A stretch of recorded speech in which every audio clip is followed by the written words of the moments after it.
हमारे योगाहार में कायम रहे, हम सभी भाई-बहनों के बीच। और चलिए अब हम दूसरा सत्र आरंभ करते हैं। दूसरा सत्र हम कल आदर्श गाँव की तरफ ही चल रहे थे और कल हमारी यही चर्चा, आज भी हम वही चर्चा करेंगे। तो मैं सबसे पहले आदरणीय दिनेश भैया से निवेदन करती हूँ कि आप आएँ और आज के हमारे मुख्य वक्ता और कल का जो विषय था हमारा आदर्श गाँव पर अपनी बात रखें। जी। जी, आदरणीय दीदी जी धन्यवाद। और आज के आदरणीय हमारे योगाचार्य जी को पुनः नमन, पुनः धन्यवाद कि आपके इस योग सत्र की कक्षा से हम आगे बढ़ रहे हैं और आदरणीय मुकेश जी भाई साहब की जो गीत है उसके माध्यम से आगे बढ़ रहे हैं। और आपने कहा कि मन की तरंग मार लो, आदत अपनी सुधार लो, तो बस हो गया भजन। जब हम दूसरे सत्र में पहुँच रहे हैं और जैसे आदरणीय रंजना बहन जी ने बताया कि कल हमने आदर्श गाँव की स्थापना, जैविक गाँव की स्थापना पर चर्चा करी और कल आदरणीय कुलदीप उनियाल सर ने कुछ बातें बताई कि कुछ स्टेप्स बताए कि किस तरह से एक आदर्श गाँव की स्थापना हो सकती है, आदर्श जैविक गाँव की स्थापना हो सकती है। तो अपने गाँव से जो कुरीतियाँ हैं और जो विषैले पदार्थ हैं, इनको हम सुधार दें, तो हमारा गाँव आदर्श हो गया, कुछ मायनों में कह सकते हैं। और इसी दिशा में जैसे आदरणीय पवन सर ने कहा कि आदर्श गाँव के मानक समय-समय पर बदलते रहे हैं। कैसे उनमें आदर्शवादिता, अच्छे-अच्छे पदों को रखा जाए, ये समय की माँग रही है अलग-अलग समय पर। हमने कल इसी के तहत अलग-अलग गाँवों के उदाहरण दिए। उदाहरण दिया गया हिंवरे बाज़ार महाराष्ट्र का, उदाहरण दिया गया पिपलांतरी जयपुर राजस्थान का और इसी क्रम में कल सहारनपुर के अ, हमारे एक आदरणीय सदस्य जुड़े थे, आदरणीय संदीप चौधरी जी। आप प्रधान प्रतिनिधि के रूप में जुड़े हुए थे, आपकी पत्नी प्रधान हैं वहाँ पे और आप शिक्षा क्षेत्र में भी कार्य कर रहे हैं। और संभवतः आप जुड़ने वाले हैं अभी तो जब तक आप जुड़ें, तो तब तक ये कि आज आपके गाँव में किस तरह से आप ने गाँव को हाईटेक किया है। गाँव में कोई भी गतिविधि हो, तो उन्हें चाहे वो सैकड़ों मील दूर हों, तो उन्हें पता चल जाती है कि क्या गतिविधियाँ अपने फ़ोन मात्र से चली जाती हैं, वो बताएँगे कि कैसे। लेकिन वो योगहार से प्रेरित होकर के अपने गाँव को विषमुक्त करने की चाह रख रहे हैं और जैविक गाँव बनाना चाह रहे हैं। उनका कहना है कि हमारा गाँव तभी आदर्श बनेगा जब इसमें योगाहारी जो संकल्पनाएँ हैं, उनको साकार किया जाएगा। हालाँकि इसी क्रम में हमने आदरणीय कल्पना कोटले दीदी जी और आदरणीय सा के जो क अपना जो चंदना गाँव की बहनें हैं, उनको भी हमने संक्षिप्त रूप में सुना। लेकिन जब आज संभवतः उनका भी हम टिप्पणियाँ लेंगे बाद में और दिनेश भैया, जब संदीप ये कि भैया जुड़ जबकि गए। जी, जी, जबकि हम आदरणीय चौधरी जी की बात कर ही रहे थे कि कैसे उन्होंने अपने गाँव को हाईटेक बनाया है, हाईटेक की तकनीक का सदुपयोग करके। लेकिन उन्होंने कहा कि जब योगाहार की जो बातें हैं, जो जैविक बातें हैं, जैविक ग्राम स्थापना उन्होंने प्रेरित होकर के अपने गाँव को करने की बात रखी है और इस दिशा में वो आगे बढ़े भी हैं। तो उनसे ये निवेदन है कि किस तरह से वो अपने गाँव को एक आदर्श गाँव स्थापित करने की दिशा में आगे बढ़ रहे हैं। अभी उन्होंने क्या-क्या किया है और क्या-क्या करने जा रहे हैं और वो क्या मानते हैं कि किस तरह से वो स्थापित कर पाएँगे इस गाँव को? कैसे आप योगाहारियों की सहायता ले पाएँगे इस गाँव की स्थापना के लिए और कैसे प्रेरणा करेंगे सहारनपुर के सभी गाँवों के लिए कि आप सभी गाँवों को एक आदर्श स्थापित कर सकें। इन्हीं शब्दों के साथ आदरणीय संदीप चौधरी जी उपस्थित हैं। इस मंच के माध्यम से मैं आपका बहुत-बहुत स्वागत करता हूँ सर। आप अपनी बात प्रारंभ करें।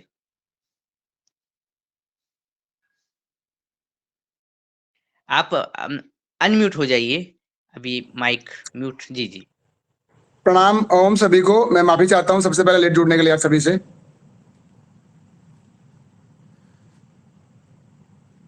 आप सुन पा रहे हैं? जी जी, आपकी आवाज आ रही है, आपका स्वागत है।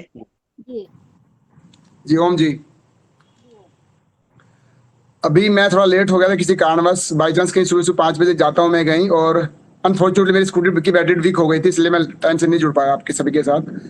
अभी दिनेश जी ने बहुत अच्छी बात बताई है। जो हम लोग मॉडल गांव की बात कर रहे हैं, आदर्श गांव की बात कर रहे हैं।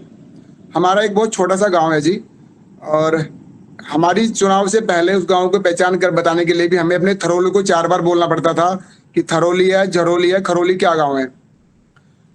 सिर्फ मोटिव यही था कि कुछ हटके कुछ अलग काम करना है। और जैसे आपने बताया, मेरे ख्याल से शायद भारत का पहला ऐसा गांव होगा, मेरी जानकारी में दूसरा गांव नहीं है, जहां पे हमने वो तकनीक लगाई है आज कि हम विदेश से भी होते हैं तो भी अपने गांव से बिना मोबाइल के बात कर सकते हैं। और थोड़ा सा मैं ब्रीफ कर देता हूँ अपने गांव के बारे में। हम साल भर में पैदा होने वाली बेटियों का एक सामूहिक जन्मदिन मनाते हैं, जिसमें जिस भी धर्म जो बच्ची होगी, जिसकी बिटिया पैदा होगी, उसको हम एक प्रमाण पत्र, बधाई हो बेटी हुई है, प्लस एक थोड़ा सा गिफ्ट उनको देके वो करते हैं कि हमारे गांव में एक बेटी पैदा हुई है। और इस समय गांव में 32 कैमरे हैं। हर एक कैमरे पे अलग अलग, किसी को पॉइंट बताना हो आपने तो मैं यहीं से, इस समय रुड़की में हूँ, यहीं से बता सकता हूँ लोगों को कि आपके लिए ये जो सरकार की योजना आई है, आपने इस तरह काम करना है। और अगर मैं चाहूँ कि एक बार ही पूरे गांव को एक बार बोलना है तो भी मोबाइल के माध्यम से एक बार पूरे गांव को हम लोग मैसेज दे सकते हैं। और अभी हमारी पंचायत को विभिन्न राष्ट्रीय, अंतर्राष्ट्रीय और विभिन्न मंचों पे लगभग 27 से 28 पुरस्कार मिल चुके हैं। पिछले लगभग 3 साल हमारे पूरे हुए हैं अभी। एक जैसे हमारा आज का मोटिव है जैविक खेती। जैविक खेती के लिए मैं इस 2023 में 21 में हम लोग बने थे, तो 21 से मैंने शुरुआत कर दी थी इसकी, ताकि मैं एक बार लोगों के रोल मॉडल बन सकूं, बाकी लोग हमारा उसका अनुसरण कर सके। इस दिशा में हम लोग इस आगे बढ़े हुए हैं। इस बार हमने जो पौधे लगाए थे वो काफी अच्छे हो गए हैं और लोग देखने भी आते हैं। इसके साथ साथ उन लोगों की प्रॉब्लम थी कि हम लोग जो खाद लेके आते हैं वो महंगा पड़ता है, जो उर्वरक लेके आते हैं जैविक के वो महंगे पड़ते हैं।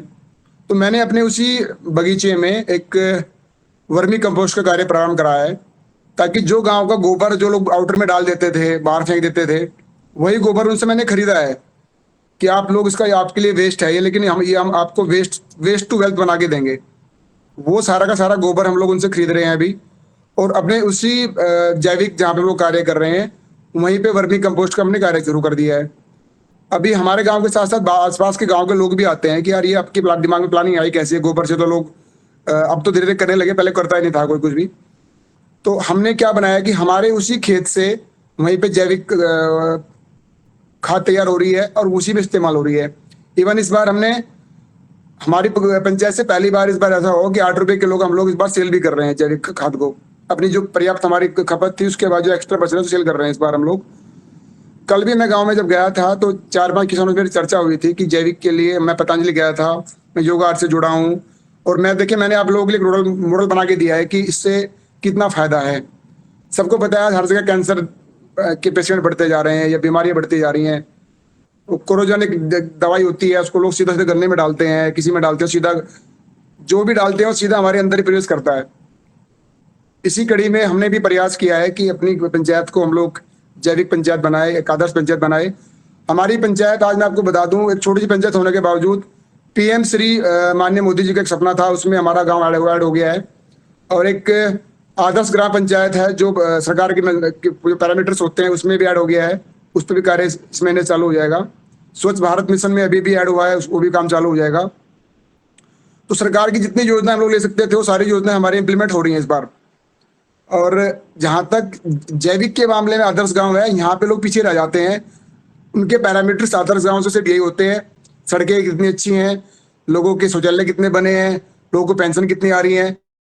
तो लोगों का, सरकार का जो पैरामीटर है वो आदर्श गांव का इस तरह का पैरामीटर होता है, कितने लोगों को आप रोजगार दे पा रहे हो, कितने के आप लोगों ने मकान बनवाए हैं। और योगा आहार का जो मेन मैं समझता हूँ कि आदर्श गांव, एक जैविक खेती वहां पर हो, एक जैव मुक्त खेती वहां पर हो, उससे भी आदर्श गांव बने। मेरी एक गांव की सहारनपुर की छोटी सी पंचायत है, आज सारे पैरामीटर पे खड़ी है, सरकार का कोई पैरामीटर फेल नहीं है। लेकिन आदर्श ग्राम की जो बात करें जैविक रूप में, अभी तक मैं अकेला किसान हूँ, 2 किसानों को मैंने और तैयार किया है जो उस पर कार्य कर रहे हैं। मैं सदन के माध्यम से आप सबसे ये प्रार्थना भी करना चाहता हूँ, आप लोग थोड़ा सा भी अगर बीइंग पतंजलि एक बड़ा ब्रांड है, हमारा अपना देश का ब्रांड है, देश की अपनी किसान है, अगर आप थोड़ा सा मोटिवेशन इस तरह कुछ गाँव चिन्हित करके वहाँ पे करेंगे, आप 10% भी योगदान देंगे तो 90% योगदान तो हम लोग खुद ही कर लेंगे, मुझे पूरा विश्वास है। लेकिन जब बाहर से कोई वक्ता जाते हैं गाँव में, वो बताते हैं कि आपको इससे ये फायदे या नुकसान है, तो डेफिनेटली लोग मोटिवेट होते हैं उससे। और बाकी आप सभी का मार्गदर्शन मैं भी चाहूँगा मुझे हमेशा मिलता रहे। मैं आप सभी का धन्यवाद भी करना चाहता हूँ कि मुझे आज आपने मुख्य वक्ता के रूप में चुना। मेरे पास ज़्यादा शब्द कहने के लिए कुछ नहीं है और मैं यही चाहूँगा आप सभी के माध्यम से कि मुझे आप मेरा मार्गदर्शन ज़रूर करें। मैं तन, मन, धन सभी चीज़ से सहयोग करने को तैयार हूँ, जो मेरी पंचायत को एक आप रोल मॉडल आदर्श गाँव में जैविक के रूप में भी बना सके। जी ओम। जी भाई साहब, आपकी पॉपुलेशन कितनी है सर गांव की? कल की तारीख में 1795, जो कल का जो अपडेट है मेरे पास 1795। चलो बढ़िया, छोटा गांव है, बढ़िया छोटी पंचायत है। मेरा तो आपसे वो है कि ये सरकार की जो योजना है, कौन कौन सी योजना का अपन आदर्श ग्राम बनाने में अपन फायदा ले सकते हैं, और सरकार की ऐसी कौन सी योजना है जो फायदा देती है? आप थोड़ा उसमें बताने की कोशिश करिए। ये जो आपने 2-3 अभी योजनाओं का नाम बताया, उनका स्वच्छ भारत मिशन में अगर करते हैं तो उसमें क्या फायदा होता है, सरकार क्या देती है, वो थोड़ा बताने की कृपा करिए। देखिए, स्वच्छ भारत मिशन में सरकार हमें 30% पैसा देती है, 70% देती है। हमारी पॉपुलेशन के हिसाब से 4,70,000 रुपए एडिशनल मिलेगा उसके लिए हमें। 4,70,000 सरकार देगी, प्लस उसमें लगभग 3 लाख रुपए हमारे लगेंगे। 7 लाख रुपए में क्या होगा, जितना भी गाँव का पानी, जो गाँव की नालियां बह रही हैं, वो हालांकि हमने पहले से पूरा का पूरा पानी अपने एक तालाब में कर दिया ताकि कोई पानी वेस्ट ना हो गाँव का। अब जो फिल्टर चैम्बर बनेंगे ताकि कोई भी पानी जो जाता है तालाब के अंदर, वो गंदा पानी का जो कूड़ा कचरा वो अंदर ना जाए। तो जहाँ भी हमारे चौराहे होंगे या जहाँ पे पानी के जंक्शंस बनेंगे, वहाँ पे फिल्टर चैम्बर लगा दिए जाएंगे ताकि वो पानी सीधा तालाब में, गंदा पानी थैली पॉलिथीन वगैरह प्रवेश ना करे उसमें। एक तो ये होगा। दूसरा, जो गाँव का गोबर या आउटर जो कचरा पॉलिथीन लोग फेंकते हैं, उनका सेग्रीगेशन होगा। उसके लिए एक हमारा RI सेंटर बन रहा है, वहाँ पे पॉलिथीन अलग अलग होगी, कांच अलग होगा, एक सेग्रीगेशन पॉइंट बनाया जाएगा। उससे भी क्या होगा, जो गाँव के बाहर लोग कचरा फेंक देते थे या जो गाँव से अक्सर लोग यूज करते हैं, आज भी चूल्हा यूज करते हैं, तो राख होती है उसमें, उसको फेंक देते हैं, तो सारी सेग्रीगेशन होगी। तो गाँव की जो गंदगी है, अगर ईमानदारी से कोई प्रधान गाँव काम करेगा तो निश्चित रूप से इस सरकार की इस योजना से गाँव की गंदगी पूरी तरह समाप्त हो जाएगी। ये इसमें प्रधान का बहुत मेन रोल होता है, इसको वो इम्प्लीमेंट जरूर करा सकता अगर चाहे तो स्वच्छ भारत मिशन से 100% गाँव स्वच्छ बन जाएगा। चूंकि इस दिशा में पहले बहुत काम कर चुके हैं। और जी, स्वच्छ भारत मिशन की ये योजना क्या जनपद के माध्यम से लागू होगी, ग्राम पंचायत में किसके माध्यम से लागू? जिला पंचायत? जो बड़ी ग्राम पंचायतें हैं जिनकी वोट 5,000 से ज्यादा थी, ये 2022 में ले लिए गए थे। जो 3,000 के आसपास तक की आबादी वाले थे, वो 31 मार्च 2022 के बाद 23 के बाद लिए गए हैं। और अभी जो अभी करंट टर्म चल रहा है 31 मार्च 2024 के बाद से, इसमें सभी पंचायतें गाँव की ले चुके हैं वो लोग। सरकार ने सभी गाँव को अलाउड कर दिया है कि स्वच्छ भारत मिशन के सारे कार्य अपने गाँव में करिए। अगर आपने देखा भी हो तो कई जगह गाँव में गड्ढे बने हुए हैं, जालीदार गड्ढे बने हुए हैं। उन जालीदार गड्ढों में गोबर और वर्मी कंपोस्ट भी डाल रहे हैं ताकि ये समस्या समाधान हो जाए। दूसरा, आपने देखा होगा कि आपके गाँव में अगर हैंडपंप है, वहाँ पर सोख्ता गड्ढे बनाए जा रहे हैं ताकि जितना भी पानी होता है जो लोग चालू करते हैं हाथ धोने में या पानी पीने में इस्तेमाल होता है, वो सारा का सारा पानी सोख्ता गड्ढे में जाए, वेस्ट नाली में बिल्कुल भी ना जाए। वो भी चीज का पार्ट है। जी। अब मेरे को ट्रेनिंग लेना पड़ेगा जरा, मेरी पंचायत को भी स्वच्छ आदर्श ग्राम बनाना, पूरी पंचायत को। हमारी पंचायत लगभग 2000 है जिसमें पॉपुलेशन 2000। हाँ, और दो गांव जुड़े हुए हैं उसमें, तो हम भी आदर्श ग्राम मैं बहुत ज्यादा तो आपको नहीं कह सकता, लेकिन मैं एक सोच पे छोरी पे काम करता हूँ कि हमें काम वो करना चाहिए जो परंपरागत लोग कार्य कर रहे हैं। नाली खड़ंजा अक्सर ये बहुत छोटी सी गवर्नमेंट होती है, हम उसी चीजों पर रहेंगे तो जो चीजें आज के समय की डिमांड है हम उस पर पीछे रह जाते हैं। आज मेरी ग्राम पंचायत को 2 बार लगातार मुख्यमंत्री पुरस्कार मिल चुके हैं। हम पिछली बार राष्ट्रपति से मिलकर आए हैं। माननीय राज्यपाल महोदया ने हमें स्पेशली वहां पर 2 बार बुलाया लखनऊ में। इस बार मोदी जी की हम विशेष अतिथि है 26 जनवरी को, हम लोगों के लिए पूरा एक प्रोटोकॉल मेंटेन किया गया था। तो मैं सोचता हूँ कि हम लोग देख तो बहुत छोटे से गांव से अंतिम पंक्ति में हम लोग खड़े हैं, वहां से हम लोगों को उठा के बुला लिया, तो कहीं ना कहीं अगर आप उसी ढर्रे पे उसी पे चलोगे जैसे बाकी लोग कर रहे हैं तो कोई आपको पूछेगा भी नहीं। सर मैं किसी को बुरा लगे तो माफी चाहूंगा, लेकिन अपना काम ईमानदारी से और समझदारी से हम लोग करेंगे तो निश्चित रूप से छोटे पैसे में बड़ा काम हो सकता है। जी जी जी बिल्कुल। आप और ये स्वच्छ भारत मिशन और दूसरी योजना और कौन कौन सी आप बताइए, सब लागू करवाता हूँ। देखिए मनरेगा में आपके पास जितना पैसा चाहे मनरेगा से उतना ले सकते हो, बशर्ते आपका सचिव और आपके प्रधान ईमानदार हैं तो मनरेगा में बहुत कार्य हो सकता है। मेरा एक दुर्भाग्य ये भी रहा है कि अधिकारी का जो तंत्र है, पूरा एक सिस्टम पूरा ऐसा लगा हुआ है कि वो बिना कमीशन के काम ही नहीं करते। मैं एक मात्र प्रधान होऊंगा जो 2 साल से अपनी पंचायत के सिंगल पैसा भी इस्तेमाल नहीं किया, सरकार का पैसा। इस बार हमारे सीडीओ और सब लोगों ने मेरे को बुलाया स्पेशली कि आप पैसा इस्तेमाल क्यों नहीं कर रहे हो। तब मैंने बताया जी मैं भ्रष्टाचार नहीं कर सकता, मैं अपने पैसे लगा सकता हूँ, बस मैं घूस का काम नहीं कर सकता। तो अभी सरकार के भी कई लोग तंत्र लखनऊ से लेके यहाँ तक मेरे साथ हैं अभी, तो मुझे उम्मीद है कि हम लोग और अच्छा कुछ कर पाएंगे। मनरेगा का काम खूब कराइए अपने पंचायत में, और ये स्वच्छ भारत मिशन का तो इम्प्लीमेंट हो गया, ये करा दीजिए। एक सबसे बड़ी बात आपको बताऊं, पॉलीथीन वाला काम इतना है, जो गांव में लोग पॉलीथीन निकाल के बाहर फेंक देते हैं, वो कचरा इतना ज्यादा नुकसान देता है। वो खेती में जाता है, वो जमीन में जाता है, जहां भी जाता है वो 20 50 का 100 साल भी गलता नहीं है। और मैंने एक ऐसा नया काम किया इस बार, हमारे गांव के आउटर में लगभग 50 ट्रॉली, ट्रैक्टर ट्रॉली होते हैं, इतना कचरा पड़ा हुआ था उसमें, इतनी पॉलीथीन इतना था कि लोग उसको हाथ लगाना पसंद नहीं करते थे। और मैंने कई लोगों को कहा कि इसको उठा लो, कुछ करो, तो कोई तैयार नहीं हुआ। अल्टीमेटली एक दिन मुझे लगा मुझे ही कुछ करना चाहिए, तो मैं बाहर से 2 जेसीबी और 4-5 ट्रॉली मैंने बुलवाई और वो सारा उठवा के अपने ही खेत में डाल दिया। मेरे पिताजी ने भी कहा कि भाई तो उल्टे काम कर रहा है, ये काम मत करो, ये ठीक नहीं है, खेत का बर्बाद कर देगा। तो मैं पिताजी एक बार मेरे कहने से करने दो। आप विश्वास करो, उस कूड़े से मैंने 450 किलो पॉलीथीन निकलवाई है, छुटवाई है वहीं पर, और वो सारी की सारी ट्रॉली जो वेस्ट था उसको मैंने पूरे खेत में डलवा के वो खाद बना दिया। और वो 450 किलो पॉलीथीन जब मैंने इकट्ठी कराई, अपनी कुछ महिलाओं को बुलाया, समूह की महिलाओं को, उनको एक ट्रेनिंग भी दी है कि देखो आप घर से निकालते हो कचरा, ये कहाँ जा रहा है, मेरे खेत में आया है, आपको लगता है कि ये कचरा आपको पॉलीथीन ना निकाले तो यहाँ खेती हो जाएगी? सबने कहा कि नहीं, ऐसा तो नहीं हो सकता। तो उनसे मैंने एक तो अपनी औपचारिकता निभाई, एक शपथ दिलवाई कि आप लोग कोई पॉलीथीन बाहर नहीं डालोगे, फेंकोगे इस तरह, और सारी पॉलीथीन उनसे ही निकलवाई है। 450 किलो पॉलीथीन मेरे पास आज भी संभाल के रखी हुई है ताकि मैं कुछ और पॉलीथीन इकट्ठी करके अपने गांव में एक छोटी सी प्लास्टिक की सड़क बना सकूं कि हाँ मैंने ये जो वेस्ट था, हमारा कचरा था, उससे एक सड़क भी बनाई है। तो इस पे मैं भी काम कर रहा हूँ। ये पॉलीथीन वाला एक बहुत खराब काम है जो हर जगह जहाँ पे जाता है उसको वेस्ट कर देती है।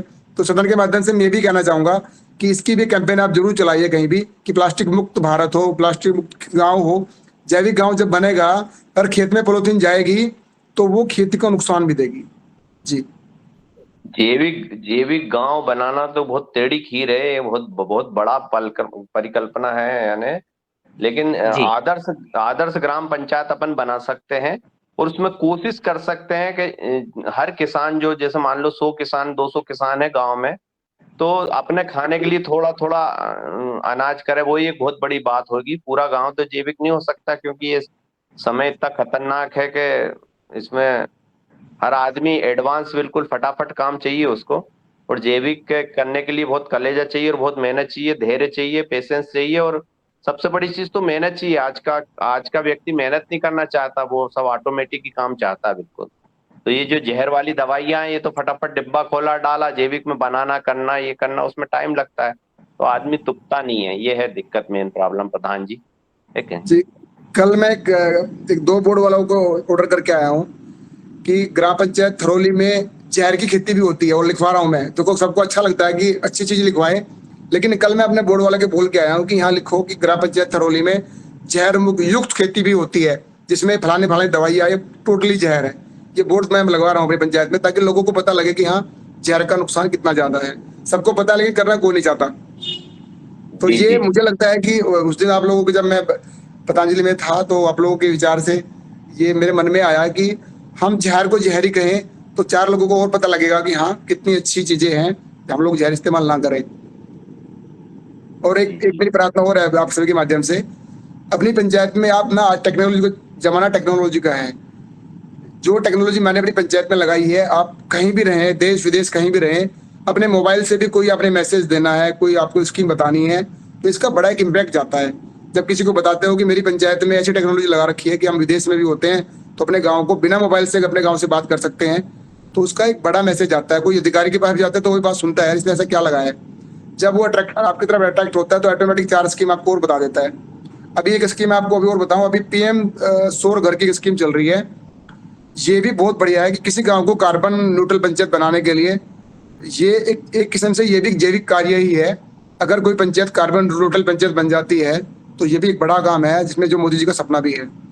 इसके लिए सरकार की पीएम सौर घर योजना चल रही है। दूसरा, हर घर सोलर का एक स्कीम चल रही है। और आप सभी को भी अगर कोई लगता है कि मैं इसमें कोई काम आ सकता हूँ किसी के, तो आप कभी भी मुझे फोन कर सकते हैं। मैं हमेशा आप इस कार्य के लिए हमेशा तैयार हूँ जी। आपका बताना बहुत बड़ी चीज है। आप बता दोगे तो हम धीरे धीरे धीरे इस स्कीम को ढूंढ लेंगे। आप हमको रास्ता बता दोगे इस रास्ते से जाना है, तो वो रास्ता से धीरे धीरे हमको हमारी पंचायत को फायदा होगा। क्योंकि पंचायत में तो वैसे हमारी पंचायत है, वो सब कहना मानते हैं, पंचायत सचिव सेक्रेटरी ये जो है सब कहना मानते हैं, लेकिन अपने को जानकारी होना चाहिए नहीं कि इनसे काम क्या करवाना है क्या नहीं करवाना है। अब वो अंदर क्या कर रहे हैं ये तो अपने को गहरी जानकारी नहीं है, लेकिन कहना मानते हैं इतना जरूर है भाई साहब जी। ओम। जी, जी। बहुत ही सुंदर चर्चा चल रही है और बहुत सारे हैंड रेज़ भी हो रहे हैं और साथ में ही आदरणीय हमारे मुख्य वक्ता जी ये भी बताएँगे कि वो टेक्नोलॉज़ी असल में क्या है, जिसको कि आप मोबाइल से ऑपरेट करते हैं, लेकिन गाँव वालों को मोबाइल की आवश्यकता नहीं है, वो आपकी बात सुन सकते हैं और आंसर दे सकते हैं। लेकिन इस बात से पहले मैं आदरणीय पवन कुमार सर से निवेदन करूँगा कि आज के मुख्य वक्ता जी आदरणीय चौधरी जी से आप संवाद करें। तत्पश्चात हम अन्य सदस्यों के प्रश्नों के उत्तर भी लेंगे और वार्ता को आगे बढ़ाएँगे। जी, आदरणीय। जी, धन्यवाद दिनेश जी। और आज के मुख्य वक्ता संदीप जी का बहुत अभिनंदन। और ये जो हमारी अच्छी प्रैक्टिसेस हैं, जो अच्छी बातें हम क्रियान्वित करते हैं ज़मीनी स्तर पर, हमें उनको जब बार-बार हम सुनते हैं तब जाकर के पता लगता है कि अच्छा इसमें तो ये चीज़ भी है, इसमें ये आयाम भी है। क्योंकि चौधरी जी पहले भी आए हैं हमारे मंच पर, उन्होंने बातें अपनी बताई हैं। लेकिन हमारी उत्सुकता तब और ज़्यादा हो जाती है कि हम इस चीज़ को बार-बार सुनें और समझने का प्रयास करें। तो आज आपने जो बात बताई है उससे हमारे अशोक जी बहुत उत्साहित हैं और अपने गाँव को भी करना चाहते हैं, और यही सफलता है आज की बैठक की। ये एक बहुत बड़ी सफलता है कि अशोक जी आगे चल कर के अपने गाँव को वो स्वयं कुछ उसमें कार्य करेंगे, कुछ अच्छी प्रैक्टिसेस को आपसे लेना चाहेंगे और उसको अपनी स्थिति परिस्थिति के अनुसार उसमें कुछ चेंज भी करेंगे और हो सकता है कि उसका क्रियान्वयन भी हो जाए। तो मैं संदीप जी से ये पूछना चाहता हूँ कि जो ग्राम पंचायत डेवलपमेंट प्लान है, जो पंचायती राज विभाग क्रियान्वित करता है, उसको तो आपने निश्चित रूप से वो बनाया ही होगा और सरकार को सबमिट किया होगा। उस ग्राम पंचायत डेवलपमेंट प्लान में कई सारे जितने भी विभाग हैं, 19 विभाग की मेरे ख्याल से मानक भी हैं और सारों को आपने रखा भी होगा। उस मानकों में मुझे लगता है कि जैविक ग्राम या जैविक कृषि के ऊपर ज़्यादा फ़ोकस नहीं है, बाकी सब चीज़ों में फ़ोकस है। जहाँ तक कि मैं समझता हूँ। तो इस विषय पर क्या आपने सारे के सारे 19 विभाग की जितनी भी स्कीम्स हैं, क्या आपने सारों का क्रियान्वयन किया है या उनमें से कुछ स्कीम्स जटिल हैं या उनमें से कुछ चीज़ों का करने में परेशानी हुई है? और कौन-सी, अगर किसी को अपने ग्राम को जैविक ग्राम बनाना है, तो उसमें से उसको पहले 3 प्रमुख कदम क्या लेने चाहिए? मतलब पहले कौन-सी स्कीम्स को उसका तुरंत फ़ायदा लेना चाहिए? हालाँकि आपने यह भी जटिलता बताई है कि आपके ग्राम विकास अधिकारी या जो अधिकारी हैं, जो कि इसमें सचिव की भूमिका में अन्य रूप से सरकारी अधिकारी रहते हैं, उनकी भी कई बार कुछ जो भी हैं, उनके एटीट्यूड या उनकी जो बातें हैं, उसकी वजह से बात आगे नहीं बढ़ पाती है। लेकिन फिर भी सबसे आसान चीज़ हमें क्या करना चाहिए जिससे कि वहाँ की जनता का एक विश्वास इस जैविक ग्राम की तरफ या आदर्श ग्राम बनने की तरफ आसानी से बढ़ सके। जनमानस को जोड़ते हुए और उनको अपने गाँव में को आदर्श ग्राम बनाने में या एक समृद्ध ग्राम बनाने में करने पर वो भी उत्साहित हो सके और उसमें आपको भी सहयोग मिल सके। ऐसे कौन से कार्य आपको लगते हैं या आपके क्या अनुभव हैं, उसके बारे में आप बताएँगे? बहुत अच्छा है, मैं उसके बारे में और भी मेरे प्रश्न हैं, तो इसको आप अगर बताएँगे तो बहुत अच्छा रहेगा। आपने आपने वो तो बता ही दिए हैं इनोवेशंस की, आपने तकनीक का वो फायदा उठा करके कहीं से भी अपने गांव को आप देख सकते हैं, मैसेज भेज सकते हैं, ये आपने बता दिया। ये तो लेकिन उस योजना का हिस्सा नहीं है, जीएसडीपी का हिस्सा नहीं है। लेकिन इसके अलावा जो वर्तमान में जो सरकार की योजनाएं हैं, जो पंचायती राज विभाग की मिनिस्ट्री ऑफ पंचायती राज की जो योजनाएं हैं, उसका जो ये प्रोग्राम है प्लानिंग करने का, योजना बनाने का, उसके आपके कैसे अनुभव? जी संदीप। जी, देखिए सर, अभी जब हमारी जीपीडीपी की बैठक होती हैं, साल में 2 बार हम लोग बैठक करते हैं, जिसमें ग्राम सभा की बैठक होती है। वैसे तो लोग एक भी बैठक करना पसंद नहीं करते, लेकिन हमने जो 2 बैठकें कम से कम मिनिमम अलाउ होती है, ज़रूर होती है करनी। हम जब भी बैठकें करते हैं, एक जैसे डोंडी बोलते हैं, हमारे यहाँ ढोल बोलते हैं, हम 2-3 दिन पहले पिटवाना शुरू कर देते हैं कि इस तारीख को गाँव में कोई सभा है, मीटिंग है। और उस सभा में जो मुद्दे होते हैं, मेजरली वो बता भी दिए जाते हैं पहले ही कि इस तारीख इस पॉइंट पे मीटिंग रहेगी। और मुझे लगता है, देखिए, मैं जैविक के लिए अभी आपको सामने बताऊं कि मैं पीछे हूँ जैविक वाले कार्य में, इसे खुद ही कर रहा हूँ। और अभी मेरे मन में क्या विचार आया, जो हम ये अगली मीटिंग करने वाले हैं, ग्राम सभा की स्पेशल मीटिंग बुला रहे हैं हम लोग, उसमें हमारे सारे मेंबर्स भी रहेंगे। तो हमारा जो मोटिव रहेगा उसमें मोटिव ये रहेगा कि हम जब ढिंडोरा पिटवाएं या अपने मोबाइल से मैसेज जब गाँव में सर्कुलेट करें, तो ग्राम सभा की बैठक जैविक के ऊपर ही होगी, उसका स्पेशल एक फोकस बनाया जाए। क्योंकि सरकार की तरफ से तो बार बार आती है कि आप जैविक खेती करिए, और जैविक खेती में आपने, लेकिन जिला स्तर से कोई सहयोग करने को तैयार नहीं होता। ये प्रैक्टिकल मैं आपको बता रहा हूँ आपको कि इसमें कोई सहयोग करने को तैयार नहीं आपको कोई ये बोलेगा कि आप मीटिंग करिए, बैठकें करिए, सिर्फ पेपर्स में खाना पूर्ति कर दीजिए, वो यही चाहते हैं। लेकिन मेरा कंसर्न सिर्फ ये है कि इसमें अगर आप, हम लोग जैसे हमारी मीटिंग्स होती हैं, उसको ही बाकायदा स्पेशल ढिंडोरा पिटवा के बताया जाए कि उस तारीख को एक जैविक खेती के बारे में मीटिंग होगी, उसमें जिले के फला अधिकारी या फला लोग से आएंगे, तो लोगों का एक इंटरेस्ट भी बढ़ेगा, लोगों के एक विचार आदान प्रदान भी होंगे। तो निश्चित रूप से उससे कुछ ना कुछ मोटिव, हमारा सोल जरूर होगा कि लोग जैविक की तरफ बढ़ेंगे। अभी कई किसान ऐसे हैं जो मैं पंचायत में, मेरे हमारे भी पंचायत में है, जो सिर्फ वो थोड़ा सा अपने लिए करते हैं। उनको अगर ये पता हो कि आपका बाजार कहाँ लगना है, आपको बाजार की वैल्यू क्या मिलनी है, तो ज्यादातर लोग इसके ऊपर अट्रैक्ट होंगे। सरकार तो आपको बीज दे देगी, लेकिन साथ साथ बोलेगी आपको नैनो यूरिया का स्प्रे कराओ, बोलेगी आपको ये डीएपी का इतना गोल कराओ। सरकार तो नहीं बोलती, लेकिन उसके नीचे के जो लोग लगे हुए हैं, जो एजेंसी लगी हुई है, वो बार बार ये करती है कि आप ये चीज डाल लीजिए। तो जैविक का पर्पज उस तरह हमारा सोल्व नहीं हो सकता। मेरे अपने विचार से जो मैं आपको साझा करूं, तो हमें स्पेशल सत्र, जिस तरह हम लोग ग्राम सभा की या अलग मेंबर्स की मीटिंग करते हैं, उस हर एक मीटिंग में चर्चा होनी चाहिए हमारी। और जीपीडीपी के साथ साथ ये भी हमारी जीपीडी के साथ ऐड होना चाहिए पंचायत में कि जैविक खेती के लिए हमारा क्या, हमारा फंड्स हम लोग रोटेट कर रहे हैं, और क्या किसानों को इसके लिए हम एक्स्ट्रा अपनी तरफ से कोई योजना का लाभ दे रहे हैं। योजना का लाभ सीधा है कि आप सपोज करो हम लोग 10,000 रुपये एक कार्य पे खर्च कर रहे हैं, तो 10,000 में से 2,000 तो कम से कम हम लोग जैविक खेती वालों किसानों के लिए भी खर्च कर सकते हैं। तो ये, इस पैसे को भी हम लोग इस तरफ डाइवर्ट कर सकते हैं। जी संदीप जी, मुझे लगता है कि जो चीजें आसानी से आप इम्प्लीमेंट कर सकते हैं जैविक खेती में, और जरूरी नहीं कि सबके साथ ही करें, उसके मॉडल कह सकते हैं, उसका डेमोन्स्ट्रेशन कह सकते हैं। कुछ तो तकनीक आपकी जो ये जैविक तरीके से कीट पतंगों को पकड़ने के लिए सोलर का डेमोन्स्ट्रेशन हुआ था, उसी तरह से जो आपके फेरोमोन ट्रैप्स हैं या स्टिकी ट्रैप्स हैं, इसका आप निश्चित रूप से कर सकते हैं। और हमारे साथ के हमारे जो नर्मदापुरम के साथी हैं, वो आपको सहयोग करेंगे कि आप अपने वहाँ ट्राइकोडर्मा और बाकी सब चीजों गांव स्तर पर कैसे करें, क्योंकि मुझे लगता है कि ये पश्चिम यूपी वाला जो क्षेत्र है, वहां पर एक अलग सी स्थिति है दूसरे जगह के मुकाबले, क्योंकि जहां पर गेहूं, धान और गन्ना की खेती हो रही है, वहां के किसानों का जो एटीट्यूड है वहां पर बिल्कुल अलग हो गया है। जहां पर लोग अभी भी मिश्रित खेती कर रहे हैं, वहां पर फिर भी जैविक खेती की तरफ और उस तरफ, और यहाँ जहाँ बरसात जहाँ पर कम है, वहां पर स्थितियां बिल्कुल अलग है। अब चूंकि यहाँ पर ये पानी है, पानी की अच्छी है, मिट्टी अच्छी है, और कई लाखों हजारों साल से ये विकसित हुआ है, तो यहाँ पर किसान और कुछ करने के लिए ज्यादा इच्छुक नहीं है, ललायत नहीं है, जब तक ये बात सर तक के नहीं आए, पानी जब तक के सर के ऊपर नहीं चढ़ेगा, तब तक के शायद वो परिवर्तन नहीं करेंगे। इसलिए यहाँ पर कुछ चीजों का जो हमारी अच्छी प्रैक्टिसेस हैं, जो इस योगा हर मंच के माध्यम से और अन्य जगह से भी जो आई हैं और विकसित हुई हैं, उनको निश्चित रूप से वहां पर जो आपके साथ के अच्छे लोग हैं और अपनी खेती के अपने खाने लायक चीजों को जो बिना जहर के उगाना चाहते हैं, उनके साथ वो जरूर डिमॉन्स्ट्रेट करें और उसका प्रभाव देखें, उसके ऊपर चर्चा करें, तो निश्चित रूप से इसका फायदा मिलेगा। तो जैविक खेती की तरफ तो मैं अपने जो हमारे साथी हैं, पहले भी आपके वहाँ आ चुके हैं, हमारी टीम के सदस्य, उनको मैं फिर से कहूंगा कि आपसे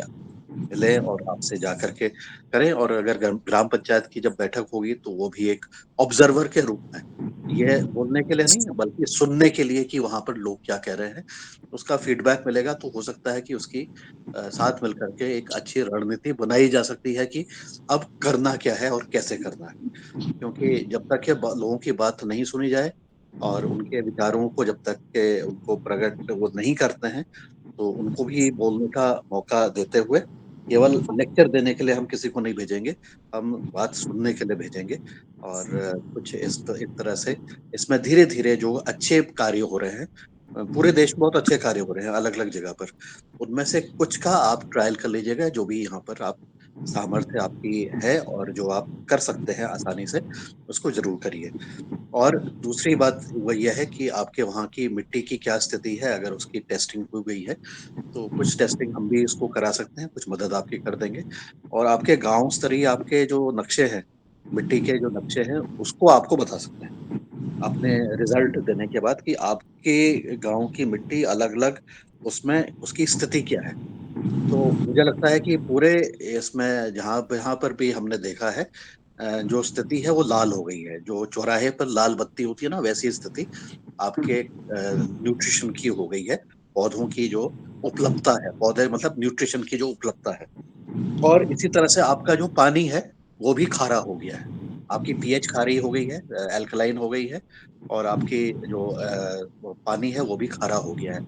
दोनों चीज़ों का जब आप इस्तेमाल करते हैं खेत में, मतलब मिट्टी भी खारी और पानी भी खारा, जो नीचे से आ रहा है, तो वो भी उसका जो नुकसान है वो तुरंत तो पता नहीं लगेगा। आप धीरे-धीरे आपको डोज़ डालनी पड़ेगी, बढ़ानी पड़ेगी, और कुछ समय बाद एक साथ समय का अंतराल होता है, उसके बाद फिर आपकी जो खेत है उसकी क्षमता भी और कम हो जाएगी जितना अभी भी वो दे रहे हैं। तो इस स्थिति को पहला समझना बहुत ज़रूरी है, जो भी आपके जानकार लोग हैं उनको समझना, और उसके साथ ही आपके जो बच्चे हैं उनको भी, गाँव के जो बच्चे हैं, स्कूल हैं, उसके माध्यम से भी उनको ये जागरूकता करना ज़रूरी है, मेरा जो मानना है। और ये एक्सपेरिमेंट कई जगह पर हुआ है, कई लोगों ने इसको ट्राई किया है कि आप उनको, बच्चों को आपने जैविक कृषि, प्राकृतिक खेती के बारे में बताया, उसकी चर्चा की, उनसे कहा कि वो घर जाके अपने माता-पिता से चर्चा करें, और जो भी उसके माध्यम से उनका फीडबैक लेकर के फिर से आएँ, और फिर से उनको, जो आपके टीचर हैं, फिर से उनको फैसिलिटेट करें। कोई किसी को भड़काने की बात नहीं है, उनके साथ केवल चर्चा करनी है, उनको जागरूक करना है, उनको एक्सपोज़र देना है कि ऐसा करके और लोगों ने ऐसा किया है, और जगह पर ऐसे इसके रिज़ल्ट रहे हैं, जैविक खेती और प्राकृतिक खेती करने के। तो धीरे-धीरे कम से कम ये वर्तमान पीढ़ी अगर परिवर्तन पूर्ण रूप से नहीं भी कर पाती है, तो आने वाली पीढ़ी निश्चित रूप से कुछ न कुछ परिवर्तन ज़रूर करेगी। तो ये लड़ाई लंबी है, एकदम से 1 दिन 2 दिन में मीटिंग में नहीं होने वाली पूर्ण। तो इसको धीरे-धीरे इसमें कार्य करते हुए पूर्ण रूप से जो ज़हर है, ज़हर की खेती को परिवर्तित करते हुए जैविक और प्राकृतिक खेती की तरफ परिवर्तित करें। पानी के बारे में सोचना है कि ये पानी अगर एल्कलाइन हो गया है, तो उसके लिए हमें क्या करना है? बरसाती पानी का उपयोग मनरेगा के माध्यम से कैसे हम खेत में ही, या अपने जो तालाब हैं, उसको हम कैसे पुनर्जीवित कर सकते हैं? अमृत सरोवर वगैरह की स्कीम वगैरह चल रही हैं, जहाँ पर पानी रोक के हम वहाँ पर बरसाती पानी को इकट्ठा कर सकते हैं, वहाँ पर भी ये प्रयास करें। गाँव का पानी गाँव के बाहर नहीं जाए, बरसाती पानी, उसका आप कैसे रोकथाम करें? जो पोखर, तालाब खराब हो गए हैं, पॉलीथीन हो गया है, उसको पुनर्जीवित कैसे करें? ऐसे बहुत सारे कार्य पूरे देश में ही नहीं, विश्व में भी सब जगह हो रहे हैं। तो उसमें से जो कुछ अच्छी चीज़ें हो सकती हैं, उसको आप अपने गाँव में क्रियान्वित ज़रूर करिएगा। इस विषय पर और जानकारी मैं इकट्ठा करूँगा और आपको मैं अलग से भी देने का प्रयास करूँगा। बीच में मुझे मौका लगेगा तो मैं भी एक दिन आपके गाँव पर आ जाऊँगा और समझने का प्रयास करूँगा। जी, धन्यवाद। संजय। जी धन्यवाद सर। और ये संवाद इस तरह से जारी रहे और हमारी जो जैविक गाँव हैं वो उभर के आएँ, आदर्श गाँव उभर के आएँ। और इसी क्रम में जबकि हमारे साथ सहारनपुर से जुड़े हुए हैं आदरणीय चौधरी जी, अपने गाँव के बारे में बता रहे हैं उन्होंने क्या-क्या किया। और एक गाँव के बारे में आप जब बता रहे थे और पिछली बार आपने जो योगाहार कार्यक्रम में भी बताया लोगों को, ये बड़ा आकर्षण का विषय भी रहा। और आकर्षण का विषय ये भी कि आपने जो प्रधान के लिए जो नियत कुछ धनराशि होती है वेतनमान के रूप में, उसको भी आपने दरकिनार करते हुए अपने ही जो पुरुषार्थ है उससे अपने गाँव को सुसज्जित करने का जो बीड़ा उठाया है और जो बातें आदरणीय पवन कुमार सर ने कही है कि ये बातें आवश्यक हैं और इन बातों को लेकर के हम इस गाँव को सुशोभित कर सकते हैं। इसी क्रम में कुछ हैंडल हैं और संभवतः आदरणीय रंजना दीदी या फिर आदरणीय मुनीलाल लालजी भाई साहब का हैंडल है। जी, आप बात लिखिएगा।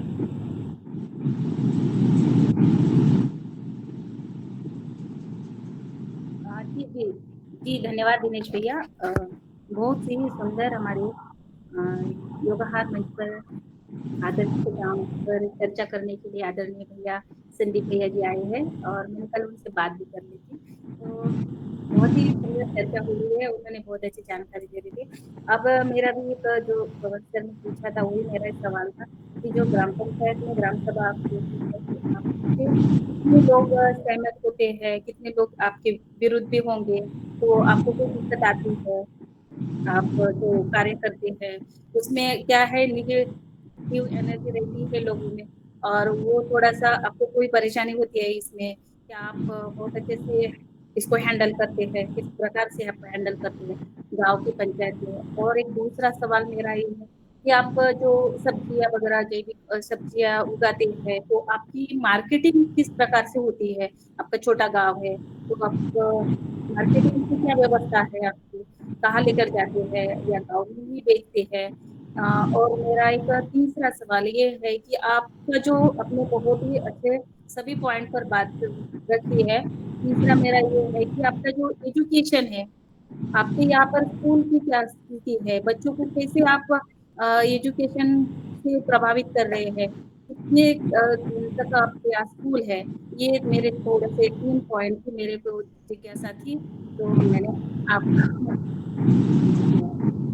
जी, सबसे पहले मैं सबसे लास्ट वाला पॉइंट लेता हूँ आपका। हमारी पंचायत छोटे होने के साथ-साथ एक बहुत कम विकसित पंचायत थी और हमारा एक जूनियर हाई स्कूल है, उसमें बच्चे आज भी नीचे बैठ के, टाट पट्टी पे बैठ के पढ़ाई कर रहे थे। तो मुझे जब मैं स्कूल पहली बार गया बहुत दिनों बाद कि हाँ भाई, ये क्या स्थिति स्कूल की हो रखी है।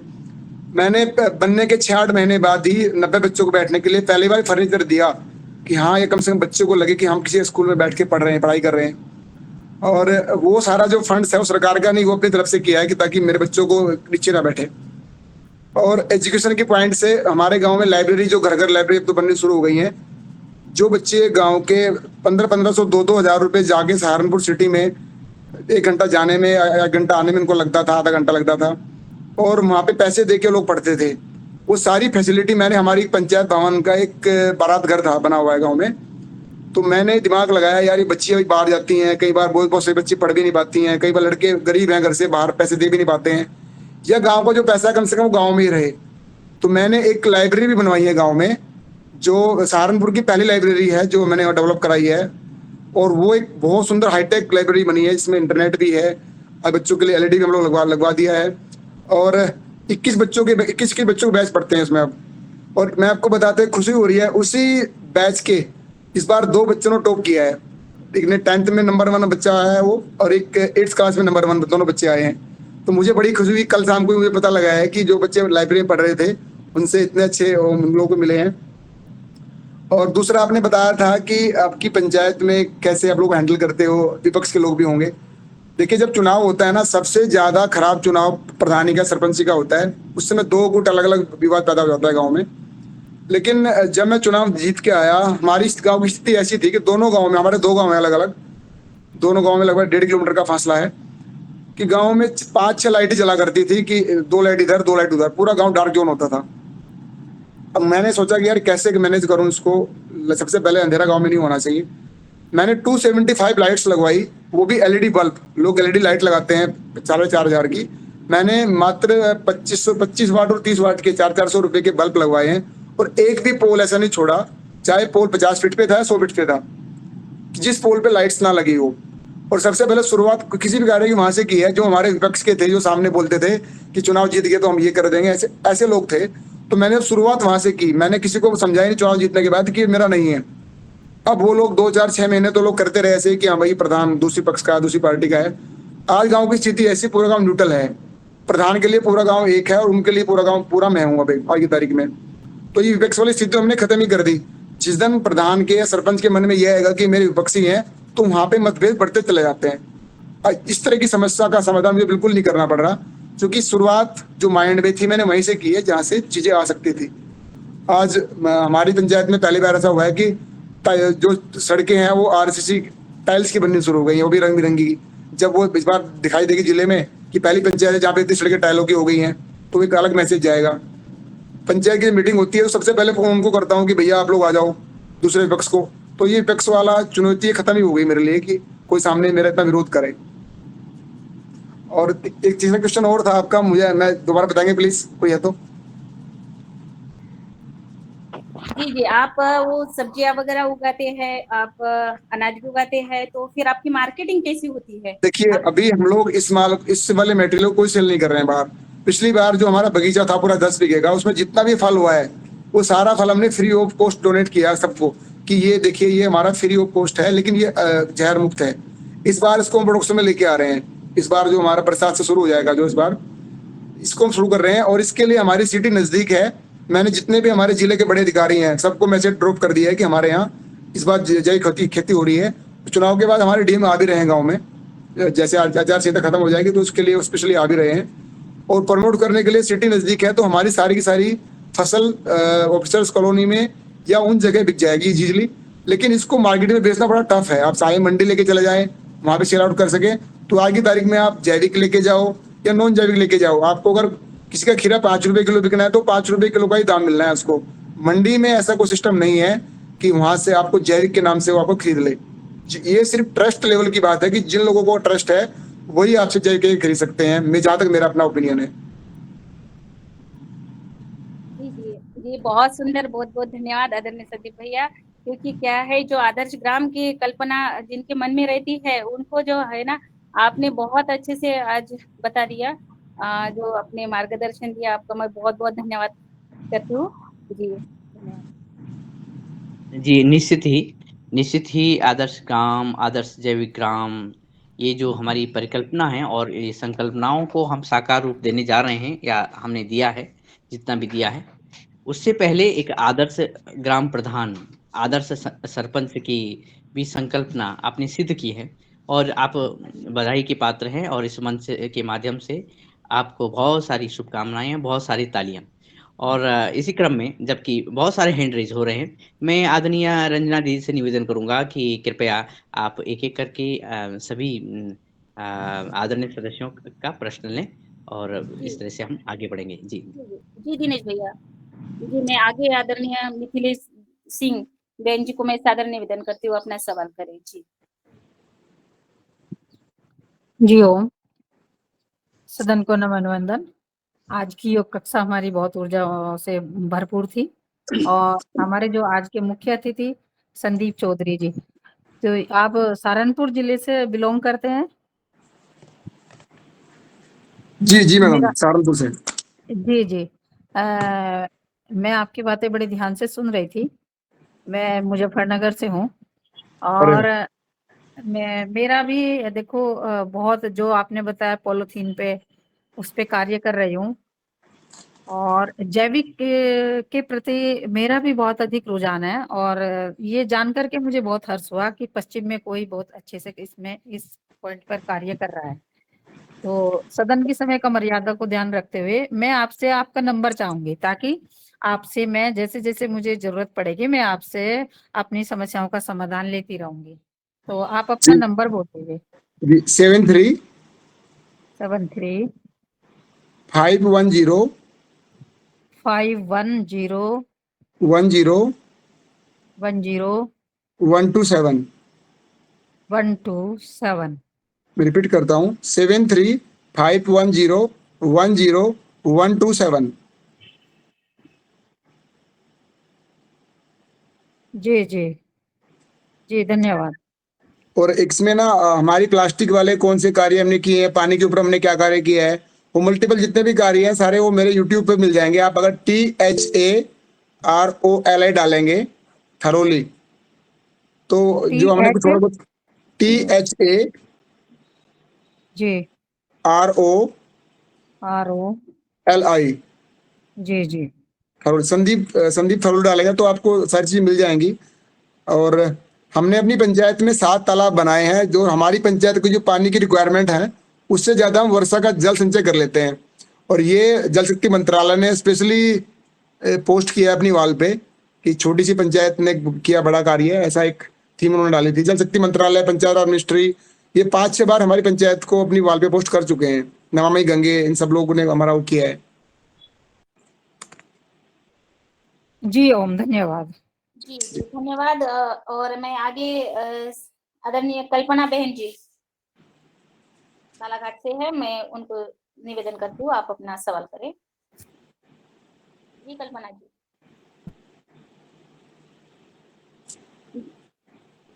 जी आदरणीय बहन कल्पना जी। दीदी ओम, धन्यवाद। दिव्य सदन को नमन और गुरु सत्ता को बारंबार नमन। मेरा सवाल तो नहीं है संदीप भैया जी से, लेकिन सहारनपुर अभी 18 घंटे हम जब रहे थे प्रवास में और ट्रेन लेट हुई थी, तो वहां अरे पे आड़ू मिला था, आड़ू, अच्छा, हाँ जी, जो हमारे लिए पहली बार देखने में आया जीवन में।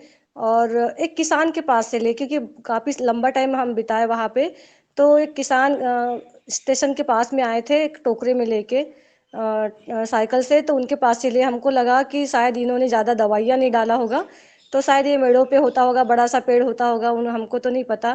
ताजे ताजे फल थे और उन्होंने बोला कि कृमिनाशक होता है आड़ू फल। तो हमने लिया और बहुत मजे से खाया। और हमने वो फल को, जब हमको इटारसी में जब प्रदीप भैया जी ने जब हमको भोजन खिलाया, तो उसके बदले में हमने आड़ू फल भी दिया उनको। और यहाँ पे क्या उसके बहुत सबको बांटा, हमने खरीद के लाया था, सबको जितना हो सकता था सब वो बांटा, और उसके फल हमने वो बीज रखे हैं।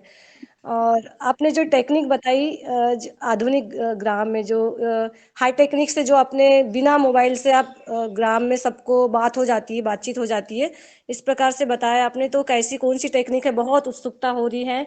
और मैं बस आपसे सवाल कोई नहीं, लेकिन मेरी बहुत सारी उत्सुकता है कि हम लोग भी आदर्श ग्राम के ऊपर काम कर रहे हैं। तो जैसे दिनेश भैया जी ने बोला, पवन सर ने बोला, और साहा सर जी ने, इसके पहले भी जो आदर्श ग्राम के ऊपर बातचीत हो रही है, मुझे बहुत बहुत खुशी हो रही है कि लोग उत्सुक है, जागरूक है और करना चाह रहे ग्राम, आदर्श ग्राम के ऊपर काम। तो जो सबसे पहली बात थी कि डॉक्यूमेंटेशन करना। एक साहा सर जी है, शायद मैं सरनेम सही बोल रही हूँ, पतंजलि से जुड़े थे, उन्होंने 2 दिन पूर्व मीटिंग लिया था शाम के समय, कि डॉक्यूमेंटेशन की हर व्यक्ति के बारे में डाटा, हमारे जो गाँव के जो हर चीज के बारे में डाटा करने के लिए बोला, और जो जो आवश्यकता है, ग्राम की जैसी आवश्यकता है। और आपने जैसे बताया कि पंचायत से गवर्नमेंट की जो भी योजना है पहले लागू करवाना उनको, और बहुत सारी चीजें। और हमने जैसे सोचा था कि आप लोगों का सहयोग मिलना चाहिए, तो सुनने को मिल रहा है, सीख रहे हैं हम लोग अभी कि कैसे आदर्श ग्राम को कैसे कैसे क्या किया जाए। और पवन सर अगर जुड़े हैं और दिनेश भैया जी जुड़े हैं, तो मैं आपसे भी एक बात करना चाह रही हूँ कि पूज्य आचार्य श्री जी ने बोला था,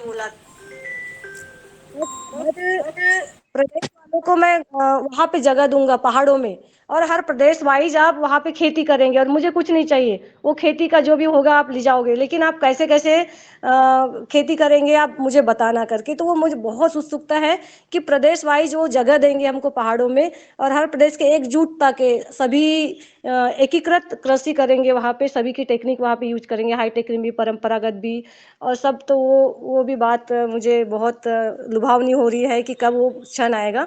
और आपसे भी, मतलब सहारनपुर से आपका ही नंबर मैं मांगना चाह रही थी, लेकिन दीपक भैया जी का नंबर मिला और हमको बहुत सेवाएं मिली।